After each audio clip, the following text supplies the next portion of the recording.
In the precious name of Jesus, amen. Okay, let's go to Daniel chapter 8. A very difficult chapter to study in just one session, one Sabbath school lesson. I wish that they had at least 4 lessons on this particular chapter, but we'll see how it goes. First, some introductory things. You notice that Daniel chapter 7 actually ends with a judgment scene. The Father sits, the books are open, then the Son of Man comes on the clouds to where the Father is, and he goes there to receive the kingdom. And in order to receive the kingdom, a judgment has to take place. In the judgment, it is determined who are truly subjects of the kingdom. So before Jesus can take over the kingdom, the judgment has to reveal who's a member of the kingdom. And so Daniel chapter 7, the last part of the chapter, is actually the introduction to chapter 8. Chapter 8 is going to describe more fully the judgment scene of Daniel chapter 7, the last part of Daniel 7. Now, let me just mention several interesting things about the comparison between Daniel 7 and Daniel 8. First of all, Daniel 7 begins with Babylon. Daniel 8 begins with Medo-Persia. That's one difference between Daniel 7 and Daniel 8. And usually the argument that is given is that Babylon is about to pass from history, but that's not technically true because the date for Daniel chapter 8 is about 11 years before the fall of Babylon. So there's a better explanation than that. Another argument that is used is that, the mention of Belshazzar, who was a king of Babylon in verse 1 of chapter 8, shows that it begins during the period of Babylon. But there's a better explanation to the reason why Daniel 8 begins with Persia, with Medo-Persia, and Daniel 8 begins with Babylon, and hopefully we'll get to that. Another difference between Daniel 7 and Daniel 8 is that in Daniel chapter 7 you have carnivorous beasts. You have wild beasts, a lion, a bear, a leopard, and a nondescript beast, which is really a dragon. In Daniel chapter 8 you have 2 domestic beasts. They are sanctuary beasts. In fact, they are the 2 beasts that were used in the daily service and in the yearly service. The daily service, morning and evening, a ram was sacrificed. And on the Day of Atonement, at the center of the Day of Atonement was the choice of 2 goats, one for the Lord and the other for Azazel or Azazel. So there's that difference between the chapters. Another difference between Daniel 7 and Daniel 8 is that in Daniel 7 you have a full explanation of the vision in the second half of the chapter. Every element that is mentioned in the vision from Daniel 7, 1 to 14 is explained in the second half of the chapter. But in Daniel chapter 8, Gabriel suspends the explanation when you get to the 2300 days. In other words, Daniel chapter 8 is not a complete picture of the sequence of events that you find in Daniel chapter 7. In other words, the explanation of the vision is incomplete. It stops with the mention of the 2300-day prophecy. Another difference between Daniel 7 and Daniel 8 is that in Daniel 7, you have a little horn which is presented separately from the 4th beast. In other words, Rome, pagan Rome and papal Rome are distinguished in Daniel 7. Pagan Rome is the dragon beast, papal Rome is the little horn. However, in Daniel chapter 8, the little horn represents the 2 stages of Rome. It represents pagan Rome and papal Rome, the little horn of Daniel 8.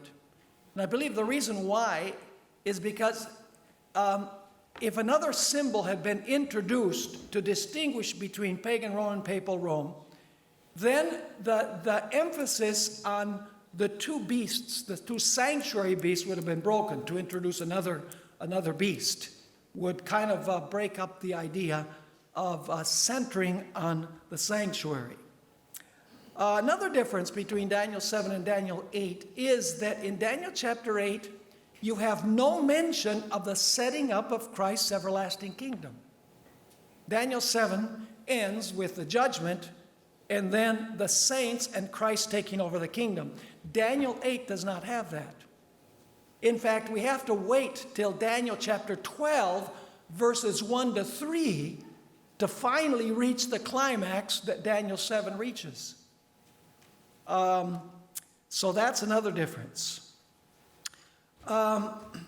So basically, even though Daniel 8 follows the same basic sequence of Daniel 7, there are differences. So now let's go to Daniel 8 and analyze the chapter, Daniel chapter 8. You notice, first of all, that there's tremendous emphasis on seeing. Verse 1 says, "In the third year of the reign of King Belshazzar, a vision appeared to me, Daniel, after the one that appeared to me the first time.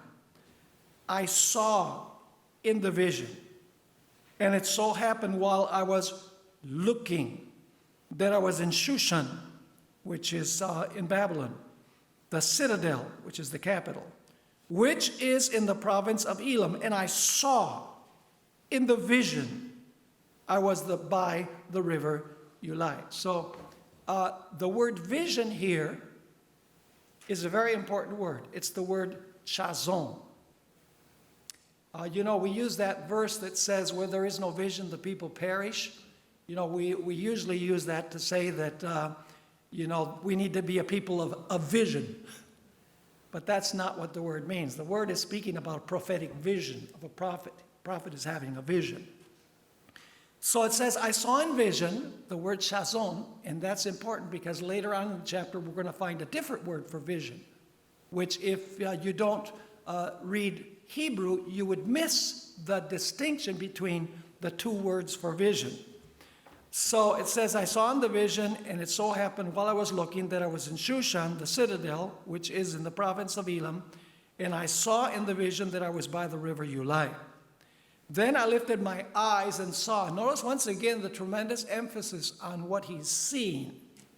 "I lifted my eyes and saw, and there standing beside the river was a ram." That was the beast that was used in the daily service, morning and evening service. A ram is a male sheep. And so it says that this ram, once again, verse 3, had two horns. It's only one beast, a ram, but it has two horns. Now, what does the ram with two horns represent? Well, let's finish reading and then we'll interpret. So it says, "There was a ram which had two horns, and the two horns were high, but one was higher than the other, and the higher one came up last. I saw the ram pushing westward, northward, and southward, so that no animal could withstand him, nor was there any that could deliver from his hand. But he did according to his will and became great." So you have several interesting details here about the ram. It says that the ram had two horns. The two horns were high, but there was another horn that was higher, and it came up last. Very important detail. And then you'll notice that the ram conquers in three directions of the compass. It says here in verse 4, it conquers westward, northward, and southward. Now, what does the ram represent? Well, we don't have to guess. The angel interpreter, which is Gabriel, explains what the ram represents. Notice Daniel chapter 8 and verse 20. "The ram which you saw, having the two horns, they are the kings of" what? "Of Media and Persia." Now we know why the ram had two horns. Because this is one kingdom that is composed of two nations, Medes and Persians. Now, do you remember the bear in Daniel chapter 7 represented Medo-Persia? What was one of the characteristics of the bear? It was taller on one side than on the other. It was raised on one side. And here you have a ram that has two horns, and one horn is what? Higher than the other. In Daniel chapter 8, you have the bear has how many ribs in his mouth? Has 3 ribs in his mouth. In Daniel chapter 8, how many directions of the compass does the ram conquer? 3.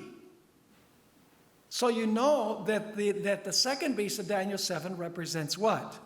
Represents Medo-Persia because of the similarities. Now there's a very interesting detail here, and that is that when you look at the list of the rulers of Medo-Persia, and I made a list of them here, the first individual that ruled the Medo-Persian kingdom from the times right before Daniel on was Darius the Mede. He was not a Persian, he was a Mede. The next 2 rulers, Cyrus the Great, who was the general under Darius the Mede, conquered Babylon, was 50-50. He was half Mede and half Persian by father and mother. Cambyses, which came after Cyrus, was also 50-50. Was Cyrus' son. So he was part Mede and part Persian. But the interesting thing is that every single king after that in Medo-Persia was Persian. They are Smerdis, Darius the Persian, Xerxes the first, Artaxerxes the first, Xerxes the second, Darius the second, Artaxerxes the second, Artaxerxes the third, Artaxerxes the fourth, Darius the third, and Artaxerxes the fifth were all Persian. So is the prophecy correct when it says that the tallest horn came up last? Absolutely true to history. Because Media disappeared, and the rest of the rulers were Persian. And this is the reason why after Daniel 8, if you look at Daniel 9, Daniel 10, and Daniel 11, you'll find that Media is not mentioned, only Persia. Because at that time, only Persians are ruling the kingdom. So, what are the 3 directions of the compass? Well, westward is Babylon, west of Persia, of Medo-Persia is Babylon. Northward is Lydia, not Lydia Helms, by the way. And southward, Egypt. So it can be proven historically that the Medo-Persian Empire did exactly conquer in those directions of the compass. Now, a little detail, I'll get a little bit ahead of myself, but you'll notice in Daniel chapter 8 that it says that the ram became great. That's Daniel 8, verse 4. The next power, the he-goat, it says became very great. That's Daniel chapter 8 and verse 8. And the little horn, it says, became exceeding great. So the ram is great, the he-goat is very great, and the little horn is exceeding great. You say, why is that important? Because most scholars these days say that the little horn of Daniel 8 is Antiochus Epiphanes. He was an insignificant Macedonian ruler. His power was not anywhere similar to that of Alexander the Great and the rulers of Medo-Persia. He was really actually an insignificant figure in the Macedonian Empire, in the Greek Empire. So you could not say that the Medo-Persia was great and Greece was very great and Antiochus Epiphanes was exceeding great. It makes no sense. Yes? Where did he appear? Was it after all of the Persian kings or at the beginning? No. Antiochus Epiphanes is 165 BC. That's, that's during, right before the rise of the Roman Empire, or around the time of the rise of the Roman Empire. So far, so good? Now, you'll notice that the ram only conquers geographically, horizontally. In other words, it wars against previous kingdoms on earth. It doesn't do anything with regards to heaven. Doesn't grow great towards heaven. It's just conquering geographically.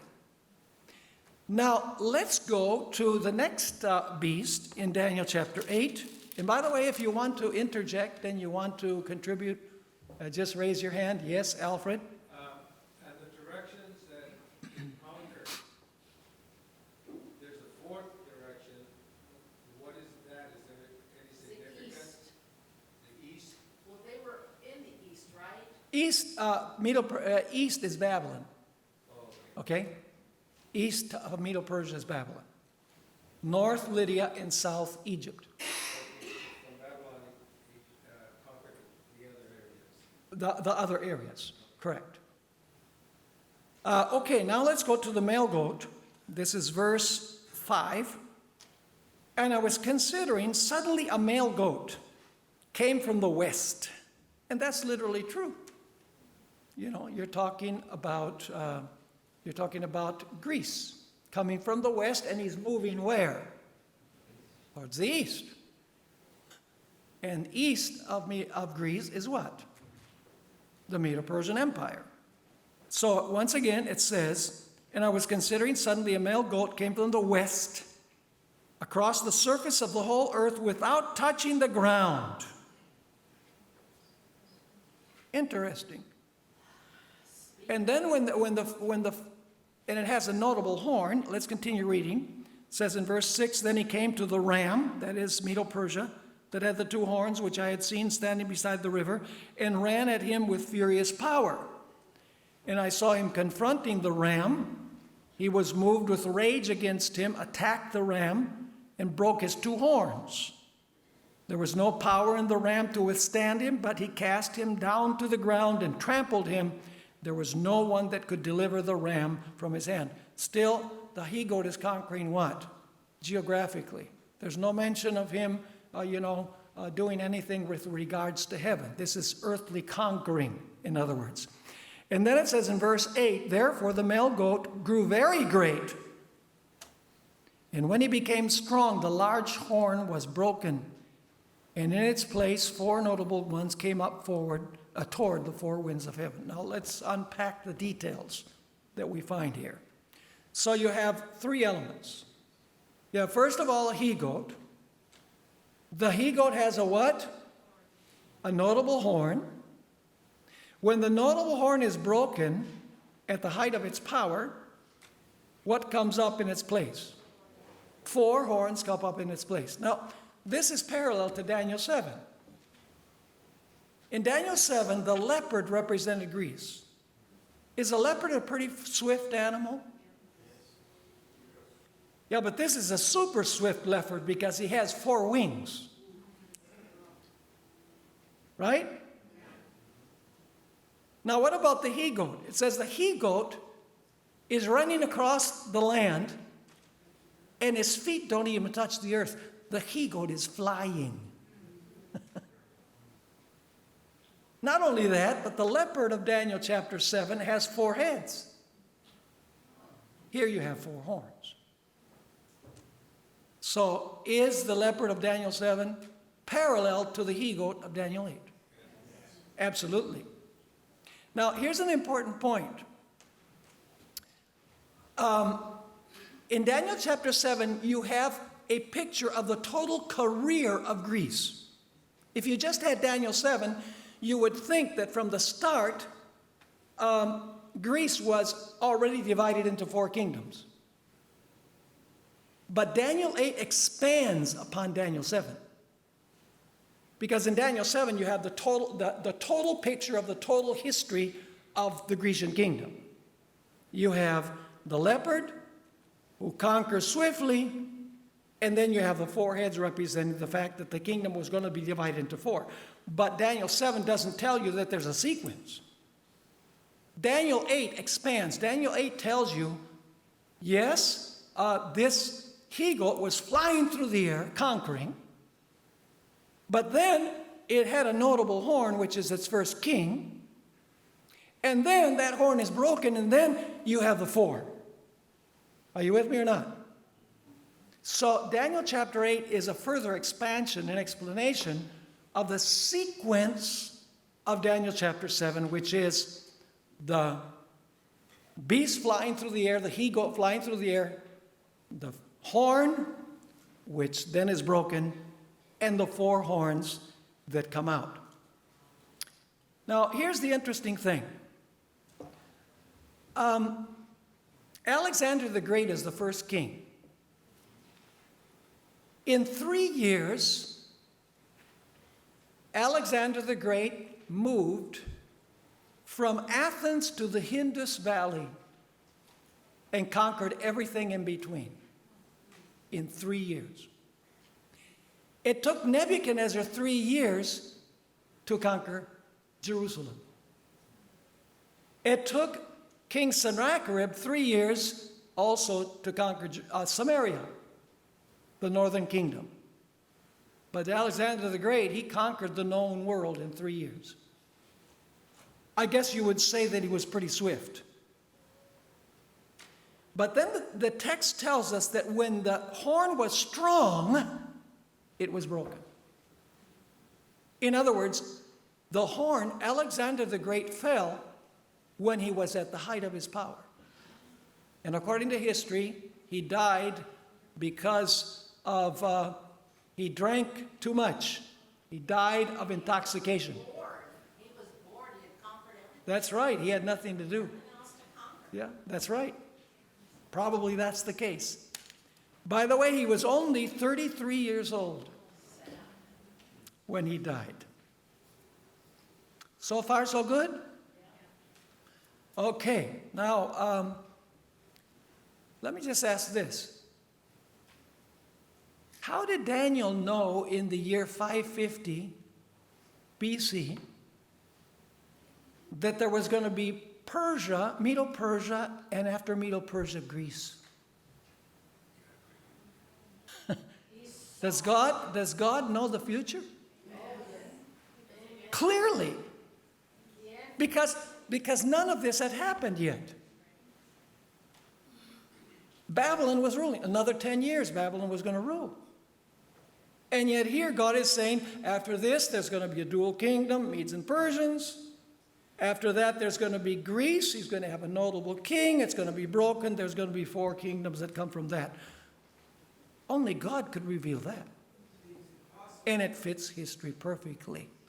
God knows the end from the beginning. Now, let's continue here in Daniel chapter 8. By the way, if you want to contribute, raise your hand and ask or comment. Did I see somebody? Yes, way back there.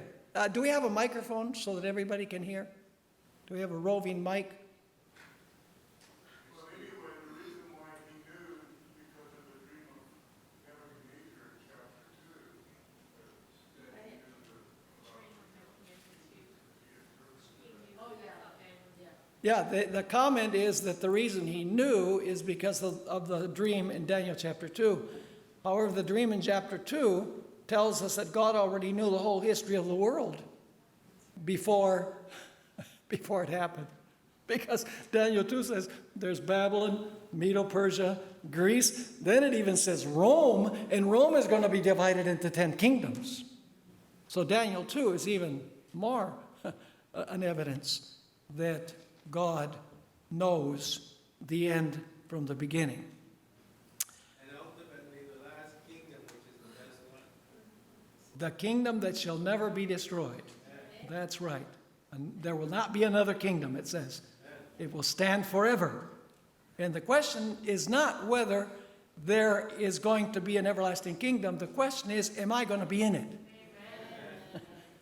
That's the big question. The kingdom will be here. The question is, am I going to be part of it? Okay, let's go to Daniel chapter 8 now and verse 9. And out of one of them, that is out of one of the horns at the 4 winds, Was there 4 horns or just? there were, the one horn is broken, 4 come out. Yeah, And out of one of the four horns at the four winds arises, according to this, a little horn which grew how? Exceedingly great. So great, very great, exceedingly great. Can't be Antiochus Epiphanes. And it continues saying that it grew great, exceeding great, toward the south, that is Egypt, toward the east, that's Macedonia or Greece, and the glorious land, literally in Hebrew it says the glory, which is a euphemism for Israel. For Israel. So in verse 9, the little horn has the little horn yet done anything with regards to heaven? No. It's conquering how? Horizontally, geographically. It's moving south, it's moving east, it's moving north. In other words, it is not, towards the glorious land, it's not doing anything with regards to heaven. But now suddenly the little horn morphs. None of the previous powers have this characteristic. The little horn morphs in Daniel chapter 8 and verse 9. Daniel 8 verse 9 says, and out of one of them, of the four horns at the four winds, came a little horn which grew exceedingly great toward the south, toward the east, toward the glorious land, or toward the glory.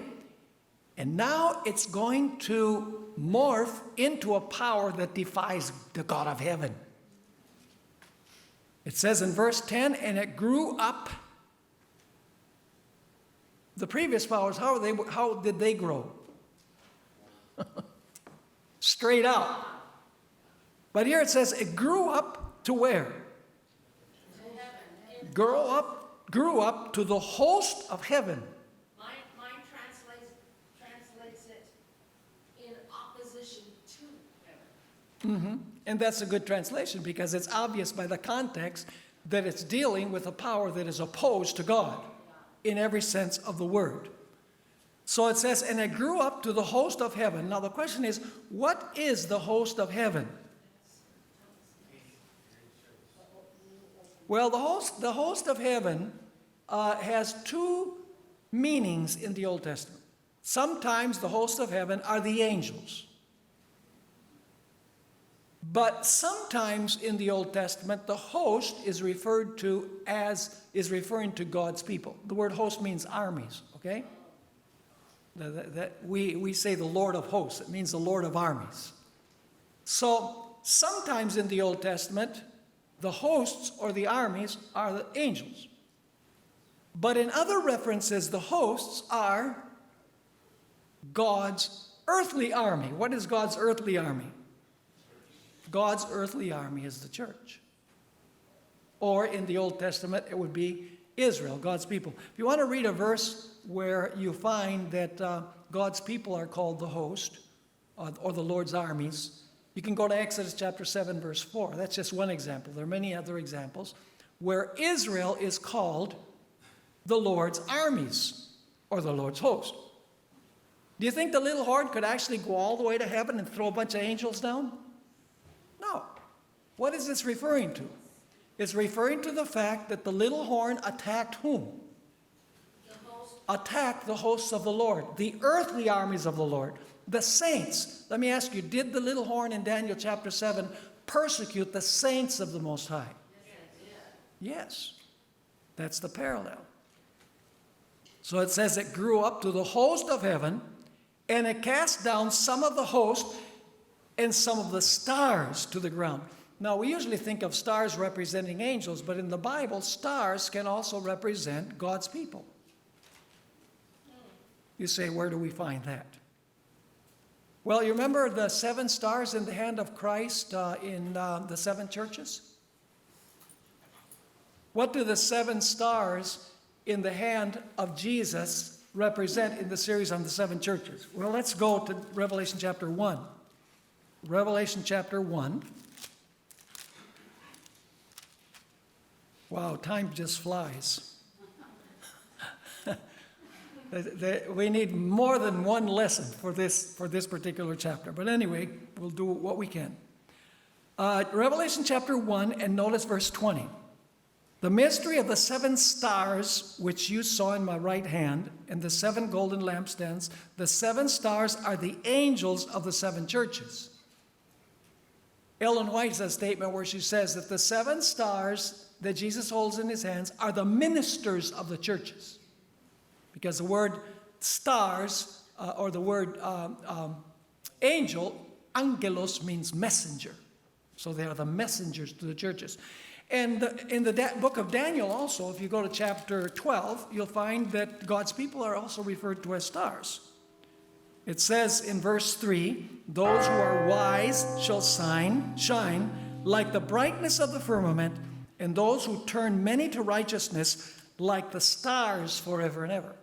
So stars can represent God's people. Okay, we have 5 minutes to cover the most important part of the vision. But anyway, let's see what we can do. Very quickly, verse 11. So he persecutes God's people. He even exalted himself as high, even higher than the prince of the host. Who's the prince of the host? Jesus. The prince of the host. Well, if the host is the earthly armies of Jesus, the prince of the host must be Jesus. So he even attacks the prince of hosts. Did he go to heaven in a rocket and attack Jesus there? No. He's doing on earth. By what he's doing on earth, he's attacking heaven. He's persecuting the saints who are God's earthly armies. He's attacking the prince of the host by what he does on earth. And so it says, verse 11, he even exalted himself as high as the prince of the host, and by him, that is by the little horn, the word sacrifices is not part of the text. The daily, tamid, it's a Hebrew word that means the continual. It's something, it has nothing to qualify here. It says it took away the daily. The daily what? Well, you have to go, it's the sanctuary, so you have to see this word in the context of the sanctuary in other places of the Bible. And summarizing what you'll find if you examine the word tamid, the word daily or continual, you'll find that it has to do with the work of Jesus in the court and in the holy place. The sacrifice that was offered by the priest was tamid, continual, morning and evening. The candlesticks are spoken of as tamid because they were to burn continually. The showbread was called tamid showbread because it was to be continually on the table. And the incense is called tamid incense because it was always to burn. So in some way, the little horn was going to interfere with what? Was going to interfere with the meaning of that. The little horn represents the papacy. Did the papacy establish a counterfeit sacrifice of Christ? It's called the Mass. Did it also substitute the bread of God, his word, because the bread represents his word, with tradition? Yes. Did it also hide the light that was supposed to shine, God's church shining? Yes, that's why it's called the Dark Ages. Did it substitute the intercession of Christ for the intercession of Mary, the saints, and the priests? So on earth, it takes the functions of Christ in heaven and it places them on earth, which is the highest form of blasphemy. And then, of course, it says it casts the truth to the ground. The Bible defines truth as 3 things.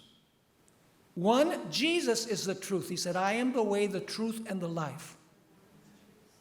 The Bible is the truth because it's a reflection of Christ. Sanctify them through thy truth. Thy word is truth. And the law of God is truth.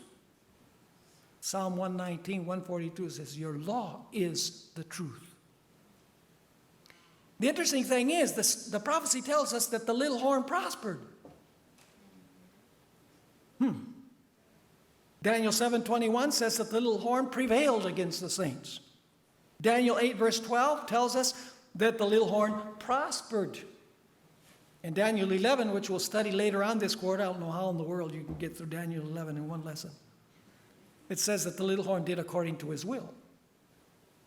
So, time is up, but would God need to rectify everything that the little horn was doing? How is that done? It's done by performing a heavenly what? A heavenly judgment. To vindicate God's people and to show that the little horn was on the wrong side because it prospered. It did well.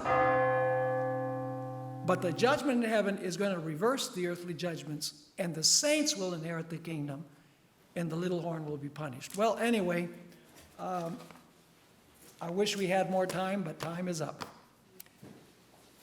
God bless. Have a good Sabbath.